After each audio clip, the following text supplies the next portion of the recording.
Merci de nous rejoindre sur ce nouveau numéro de Mageco. Aujourd'hui, nous allons parler d'une véritable révolution, l'impression 3D.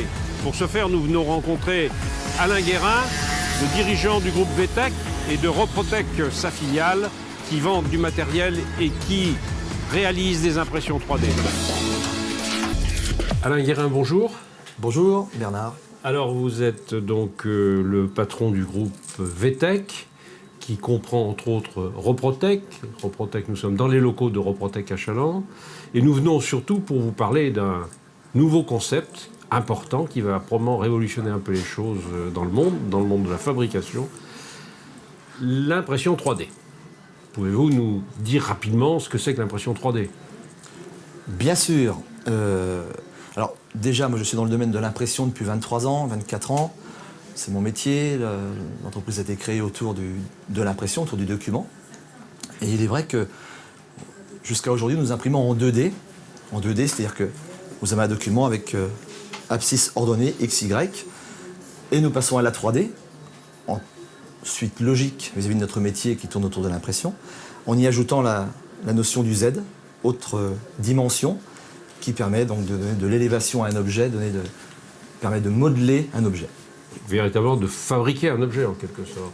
On parle d'impression 3D, mais évidemment, on peut parler également de machine-outil, c'est de la fabrication. On parle d'impression parce que, principalement, c'est de l'impression additive, par couche. Donc voilà, un petit peu à l'image d'un millefeuille.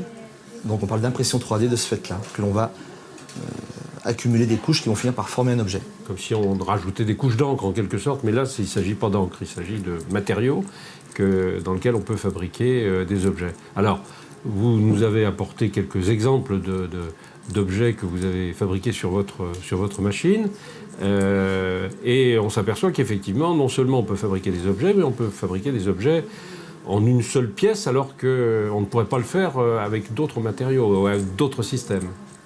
Le principe de l'impression permet d'aller bien au-delà, en effet, de ce que l'on pourrait réaliser aujourd'hui avec d'autres principes de réalisation de pièces, par exemple, notamment à l'intérieur de pièces. On va pouvoir aller beaucoup plus dans le détail, dans la réalisation, qu'avec un simple moulage. D'accord. Bon, par exemple, cette chaîne, tout à l'heure vous me montriez cette chaîne, elle est sortie en une fois sur votre imprimante, en quelque sorte. Complètement. Au lieu d'être obligé de faire des morceaux, de les souder, etc. etc. Donc, et vous avez d'autres exemples, comme la chaîne de vélo aussi.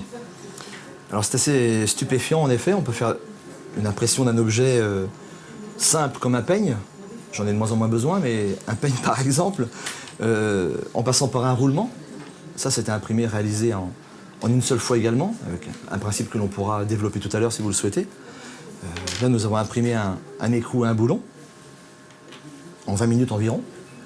Vous avez une chaînette qui est imprimée en également 20 minutes environ, ou ce bracelet qui est imprimé ou fabriqué, comme on souhaite, en également un quart d'heure, 20 minutes. Et cette chaîne de vélo qui est assez surprenante à voir. Là, on ne parle pas de résistance, puisque vous parliez de matériaux, nous sommes sur une base de polymère, de plastique qu'on appelle de l'ABS, qui est utilisé également dans l'automobile. Et c'est un plastique à base de pétrole. Il existe également du plastique à base de biomasse de maïs, que l'on appelle le PLA. Et là, une entreprise bretonne que l'on connaît bien, depuis quelques mois, vient de sortir cette semaine un nouveau matériau à base d'algues. Donc c'est un matériau plastique bio, encore plus bio, à base d'algues, qui apporte une souplesse différente. Et effectivement, on va pouvoir fabriquer en une seule fois, effectivement, avec la superposition des couches, ce sont des bobines de fil. Le fil est chauffé à 160 degrés environ, jusqu'à 230 degrés, suivant le type de matériau. Et ce fil superposé va pouvoir finir par réaliser une pièce finie de ce type-là. Ça paraît surprenant. Il est vrai que l'axe, l'articulation ou les billes dans le roulement sont imprimées au fur et à mesure. Et à la fin, vous avez simplement un nettoyage à faire parce qu'on ne peut pas imprimer dans l'espace. Donc les parties vides, l'espace est comblé par une autre matière qui est rincée, qui est nettoyée à la fin de l'impression, à la fin de la fabrication. Et donc ça donne l'objet final. Et on a des objets qui sont d'une résistance suffisante pour être utilisés dans la vie courante? On peut faire allusion aux pièces détachées, par exemple, aux pièces de maintenance, comme on dit, quand une pièce est usagée, on peut la modifier. Alors, les résistances aujourd'hui, On part de plastique de ce type-là jusqu'à l'impression titane. Ça, c'est une impression à partir de micro-granules de 20 à 50 microns en termes de taille. Là, je peux vous en parler brièvement, c'est une sorte de bocal où il y a ces microbilles. Et on va capter cette matière avec une autre matière qui va agglomérer l'ensemble. Et donc là, on imprime du titane, à partir du carbone, à partir de céramique, par exemple.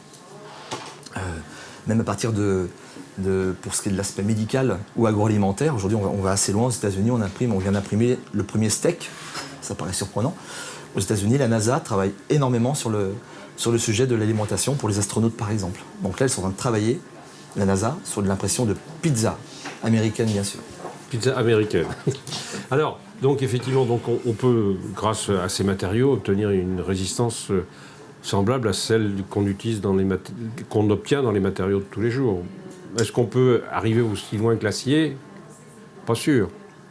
Là, il y a également un travail sur l'acier. On a découvert ça au salon de la 3D à Paris il y a 3 semaines, où on nous a présenté un moteur à réaction GE, General Electric, on n'a pas le droit de nommer de marque, qui travaille avec Airbus, Boeing et autres, et qui ont des pièces à l'intérieur de ces réacteurs imprimées, fabriquées en 3D. Donc effectivement, sur les matériaux, le carbone par exemple, le titane, sont utilisés sur des pièces de très haute technologie et à très forte résistance obligatoire. D'accord. Vous parliez d'Airbus. Ça fait longtemps, semble-t-il, qu'effectivement, les constructeurs d'avions type Airbus étudient justement ces systèmes, voire même on intègre déjà des pièces fabriquées en 3D, c'est ça? Alors on intègre d'une part, et puis tout ce qui est du domaine du prototypage, qui demande, j'ai quelques exemples en tête, concrets de clients qui m'en ont parlé, sont des retours terrain, on va dire. Un prototype, ça demande 1 à 2 mois en termes de réalisation aujourd'hui. Ça peut aller de 10 000 à 40, 50 000 euros, le prototype.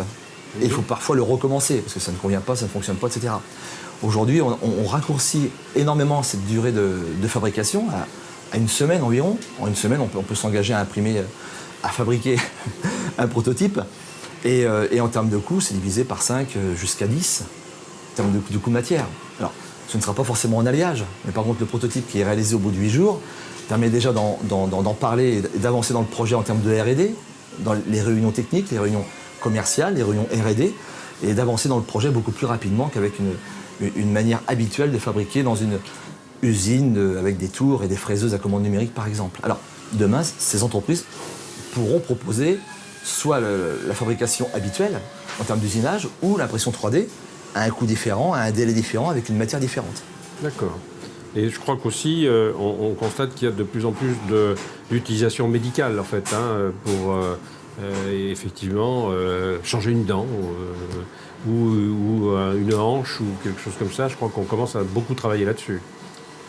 Il y a des choses assez extraordinaires dans le domaine. Il est vrai que je connais quelqu'un, un prothésiste dentaire, qui vient de s'équiper avec une imprimante 3D pour imprimer la dent en composite, dans un premier temps, avant d'avoir la dent définitive en céramique, par exemple, que l'on pourra imprimer, que l'on imprime déjà, enfin que l'on fabrique déjà, évidemment. Mais effectivement, on peut, au bout de 3/4 d'heure, quitter son dentiste avec la dent réparée, d'attente avant la dent définitive, par exemple. On peut aussi réparer le massif facial, on appelle ça de cette façon-là, reconstituer une partie du crâne après un accident ou autre. On a même vu à ce salon une numérisation de l'oreille pour quelqu'un qui avait perdu une partie de son visage dans un accident.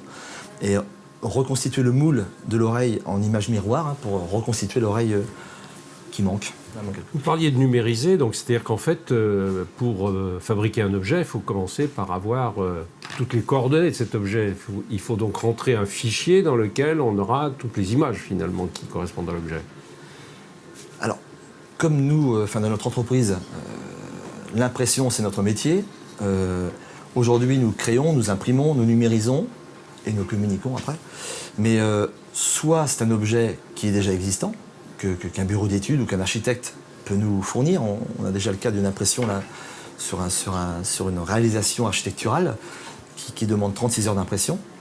Donc c'est relativement complexe, mais soit on a un objet que l'on nous fournit, soit demain, à l'image aujourd'hui de notre infographiste 2D, nous aurons demain une personne à l'infographie, mais 3D, pour réaliser un objet à partir d'un logiciel 3D. D'accord. Donc, de toute façon, on part d'un fichier numérisé, en quelque sorte, qui est ensuite traduit par un système qui ensuite permet de l'imprimer sur l'imprimante 3D. Ça veut donc dire qu'aujourd'hui, si cet objet, peut-être pas celui-ci parce qu'il est extrêmement compliqué, mais si on a un objet assez simple, qu'on a les coordonnées numériques, on peut les envoyer à l'autre bout du monde, et à l'autre bout du monde, ils peuvent le refabriquer. Pas à l'autre bout du monde, chez le groupe VTech, Oui. en Vendée. Mais en fait, on peut aussi, lorsqu'un de vos clients a besoin d'une pièce, il peut faire transmettre ici, donc, et ça sera imprimé ensuite chez le groupe VTech, donc transmettre aussi le fichier à partir duquel vous pourrez fabriquer l'objet. Bien entendu, je blaguais sur le sujet, mais c'est la réalité des choses. Là, nous sommes en train d'imprimer un fichier que nous ne pouvons pas imprimer sur notre machine, parce que ces matériels-là partent de 500 € pour un matériel entrée de gamme et simple pour le particulier demain, dès aujourd'hui d'ailleurs, jusqu'à 200 000 € pour des machines-outils 3D. On parle de machines-outils réellement. Donc nous n'avons pas encore ce matériel, nous l'aurons dans quelques mois, je l'espère. Et effectivement, nous avons envoyé un fichier à Montréal, chez un confrère, un partenaire, pour lequel j'espère nous devrions avoir l'exclusivité de commercialisation d'imprimantes 3D en France. Et effectivement, nous l'avons envoyé, il va nous renvoyer par FedEx cet objet imprimé en 3D. D'accord. Mais l'objectif étant qu'effectivement l'objet puisse être imprimé le plus près possible de sa destination, en quelque sorte. Bien sûr. Le particulier demain, je prends un exemple, le thermostat du four qui est cassé par exemple, demain on pourra l'imprimer, le fabriquer cet objet à la maison. Votre branche de lunettes que vous venez de casser, vous pourrez la fabriquer chez vous, tout simplement, avec vos initiales en plus. Le roulement du chariot du lave-vaisselle de votre épouse, puisqu'elle a un lave-vaisselle, votre épouse, eh bien quand ce roulement est usagé, cassé, on pourra l'imprimer demain. Une pièce du four. Alors on ne pourra pas tout réaliser, mais certaines pièces seront fabricables ou réalisables à la maison. Et en fait, finalement, là maintenant, c'est probablement une des premières applications clés de l'impression 3D. J'ai un exemple concret pour illustrer vos propos. J'étais donc à Montréal il y a 1 mois et demi. Au passage, ça fait 4 ans que je m'intéresse à l'impression 3D. Je vais au Canada avec la collaboration du Conseil général et de la Chambre de métier qui m'ont permis d'aller au Canada pour m'intéresser à la 3D. Et cet objet-là est issu de bus Volvo de la communauté urbaine de Montréal. Ils ont 300 et quelques bus. Et ce sont des boutons poussoirs au niveau du tableau de commande qui permettent de démarrer le véhicule, d'ouvrir la porte, fermer la porte, etc. Et ces boutons finissent par se casser. Quand un bouton est cassé, il faut changer, renouveler un module complet qui coûte 250 $ environ, alors qu'il y a encore 90% des pièces qui sont bonnes, il n'y a simplement qu'une pièce de foutue. Et donc, notre partenaire à Montréal fabrique ces boutons poussoirs qui reviennent à 13 $ au lieu de 250 $. Donc il y a un côté économique également, il y a un côté écologique, réel, pour parler des pièces détachées, mais qui peuvent s'appliquer dans n'importe quel domaine. Un changement de monde, un côté économique, un côté écologique. Alain Guérin, merci. Merci à vous. Je vous l'avais bien dit, une véritable révolution. Que seront nos usines demain? Quels seront les nouveaux modes de fabrication? Autant de questions qui se posent à nous pour l'avenir. À la semaine prochaine.